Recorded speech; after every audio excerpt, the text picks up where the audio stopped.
मैं प्रशंसा करता हूँ तुम्हारे स्वभाव का और हैरानी है मुझे भी इस बात की कि मेरी छोटी से छोटी बात का भी तुम मान रखते हो और प्रयास करते हो कि वो काम जल्द से जल्द हो जाए। मुझे तुम्हारी ना ये बात बहुत अच्छी लगी। तुम उपवास रखो या ना रखो, पर विश्वास रखो। उपवास से भी ज़्यादा कामगार विश्वास रखना ही होगा, ये बात हमेशा याद रखो।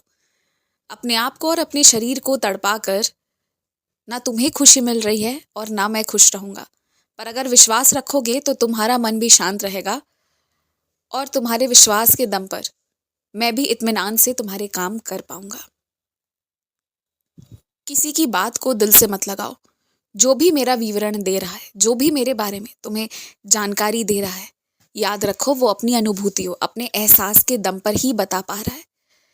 उसके विवेक अनुसार, उसकी अनुभूतियों और खासकर उसकी आप बीती, उसकी परिस्थितियों के अनुसार ही उसे मैंने अपने जैसे दर्शन दिए हैं, वो उसी की व्याख्या करेगा और वो भी गलत नहीं है। पर तुम्हें किसी की कोई बात अच्छी ना लगे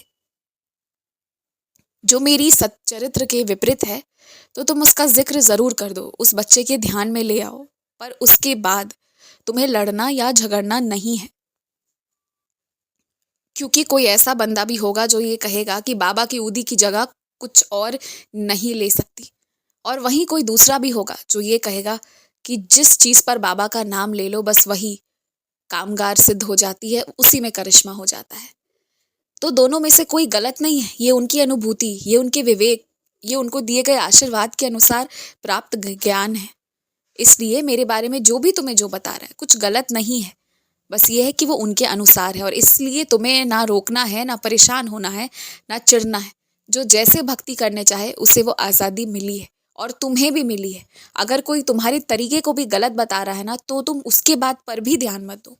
तुम्हारा तरीका बिल्कुल सही है और जो सुधार मुझे करवाना होता है तुमने देखा होगा, मैंने करवा लिया है।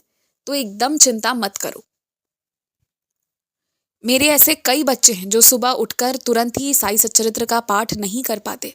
कुछ बच्चे रास्ते में पाठ करते हैं, कुछ अपनी दफ्तर में बैठकर करते हैं, कुछ रात को घर आकर करते हैं। सब अलग अलग तरह से कर रहे हैं। पर जो मेरी साई सच्चरित्र का पाठ कर रहा है, उसकी और उसके पूरे परिवार की सुरक्षा हो रही है और सब कुछ सही रास्ते पर भी आ जाएगा। तो जो मेरे सच्चरित्र का पाठ करे उसे विश्वास रखना चाहिए, उसे मन में कोई संशय नहीं लाना चाहिए, कुछ भी नहीं होना चाहिए, क्योंकि मेरी सच्चरित्र पढ़ने वालों की सदैव रक्षा होती है। मुझे तुमसे सच में कुछ बनवाना था, मुझे सच में तुम्हारे हाथों से कुछ चाहिए था, क्योंकि बहुत दिनों से तुमने कुछ बनाकर खिलाया नहीं था, इसलिए सब कुछ का इंतजाम समय रहते हो गया।